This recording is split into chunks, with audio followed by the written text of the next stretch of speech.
Hi everybody, Kathy Syrett from Confident Leader Journey here. So I thought today it would be a good thing to look at in terms of how you're actually getting in your own way if you want to move upwards in leadership.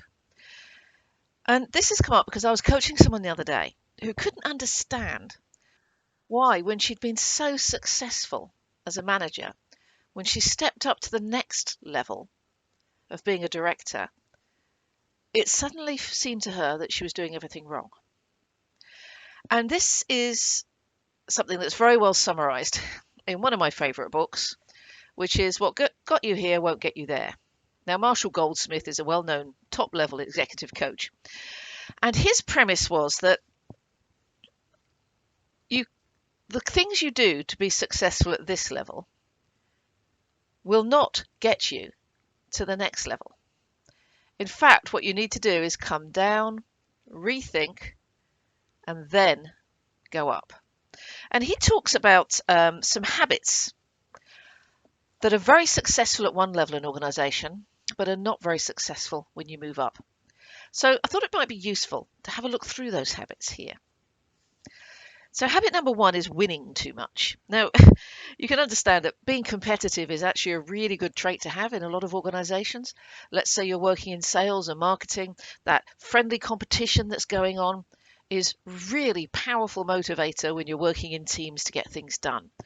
So the challenge, though, is that when you go up a level to being a leadership role, you winning is not the issue. It's your ability to create an environment where the people you're leading can win that is the issue. And if you yourself are focused on winning for yourself, that's actually going to get in the way of letting the team win and in supporting them in winning. So this winning too much piece is very powerful. It's where you have the difference between what you want to do and what you know you should do as a leader.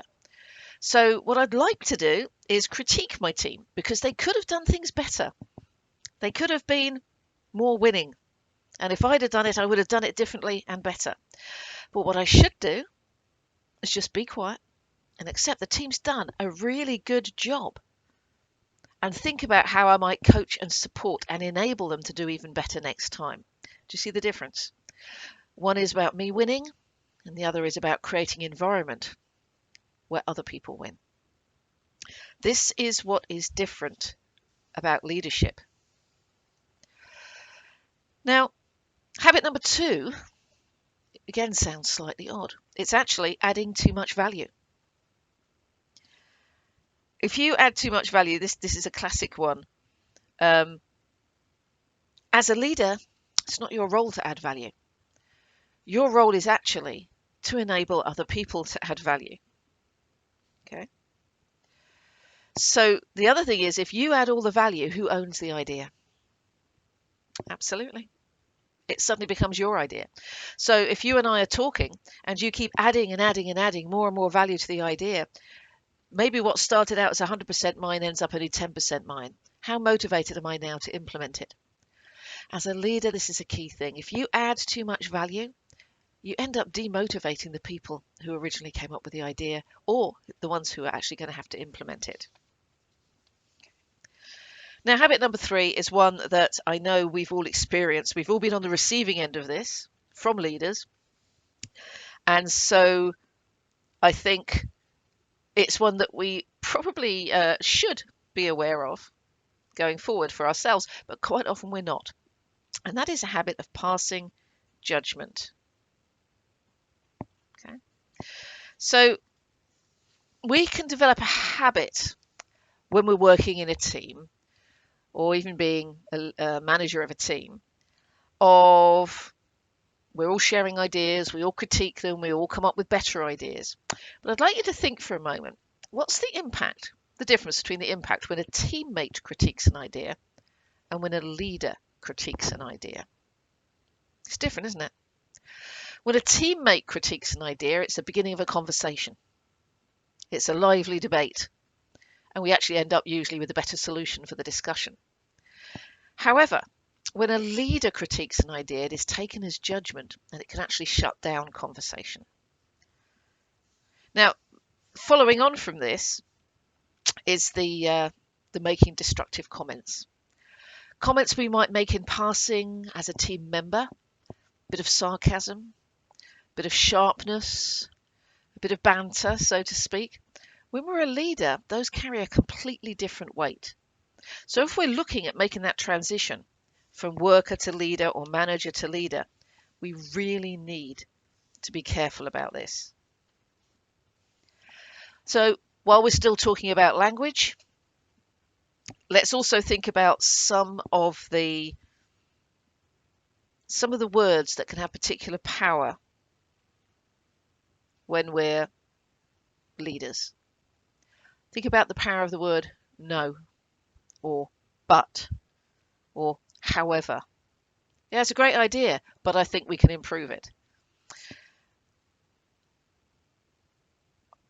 So thinking about how these words impact the people you're leading is very important. Okay. Habit 6, when we're going for promotion and we're working at the employee or manager level, we need people to know how smart we are. We need to make sure that our actions are visible, etc. So that behavior of self-promotion is essential almost in the lower levels of an organization. When you get to the leadership role, what do you think? Self-promotion is then seen as shifting into arrogance, maybe a bit of insecurity even about your role, so you have to promote yourself too much. The same behavior is interpreted differently depending on your level in the organization. Okay.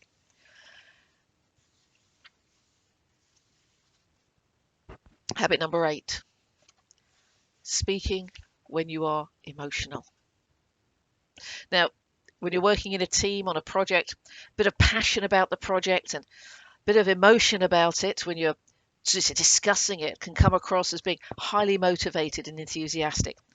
As a leader, though, emotional volatility reduces the respect people have for you. Makes them scared of talking to you or bringing up ideas. Makes them hide things from you.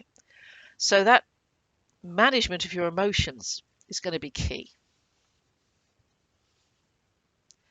Now, there are more habits that Marshall Goldsmith goes into in his book, but you might be starting to see a theme here with these habits. When we become leaders, we need to think about the impact of our behaviors on others. When we're working in a team, we need self-awareness and we need self-management. So we can fit in with the team, get along, manage it, etc. But we can generally get away with a lot.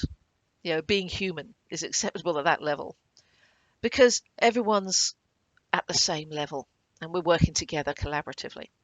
As soon as you are aiming to become or are a new leader, behaviors which were just perfectly normal and acceptable before are going to have an impact which they didn't have before. That, humorous banter that you were famous for when you were a team member could now be seen differently when you're doing it from your leadership position. It might be seen as putting people down. It might be seen as being rude. It might be seen as inappropriate. It might be hurtful to people in a way that it wasn't when you were a colleague and a peer. Managing your emotions. So yes, you're passionate about something, but thinking before you speak because of the weight of impact those words will now have from your leadership role compared with when you were a team member. Okay. I highly recommend this book, but the other thing I recommend even more than this book is coaching. If you're looking to transition from being a team member to a team leader or a manager in an organization to a director level, that transition is about knowing the behavior changes that are required and being able to do them. And more importantly, understanding why you're doing them and your motivation for doing them. whilst maintaining your authenticity as a human being and a leader. That's not always easy. And that's why a large number of the people I coach are actually in what we call career transition.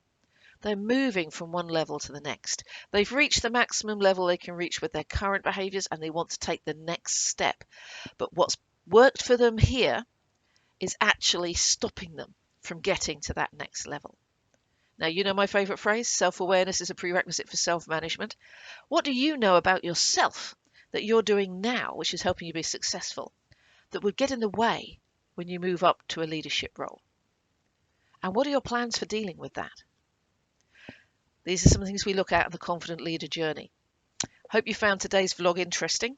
I recommend the book, recommend a conversation. Come and check us out on confidentleaderjourney.com. It's our website with some information on there. You can also find us on Facebook, the Confident Leader Journey page on Facebook. And of course, we have a vlog on YouTube called, yes, the Confident Leader Journey. Go and subscribe to it and you'll see these vlogs coming out roughly 2 or 3 times a month. Okay, I hope you've enjoyed this one. I look forward to seeing you on the Confident Leader Journey.